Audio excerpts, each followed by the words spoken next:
ख्वाब दिख रही हूँ मैं? बच्चा ठीक है ना डॉक्टर साहबा? क्या आपको ब्लड प्रेशर का मसला हो, जो कि इस वक्त आपके और बच्चे के लिए बिल्कुल भी सही नहीं है अलमास साहिबा। तुम्हें तलाक तक नहीं दी, लेकिन तुम अब भी अलमास के पीछे पड़ी हो। मैं तुम्हारे लिए कुछ भी कर लूंगी, तुम्हारी हर बात मानूंगी।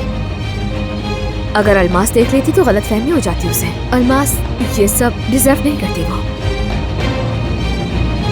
एक आदमी घर खरीदता है, फिर उसे तुम दोनों का घर कहता है। तुम्हें नहीं लगता कुछ कमी सी है? क्या मतलब है?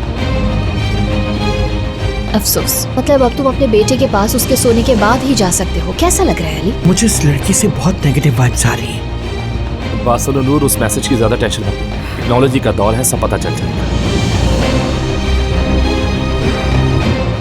ये तो अली का नंबर नहीं है। मलीना साहिबा, देखते हैं आप कितनी चालाक है। ये कौन है अननोन नंबर?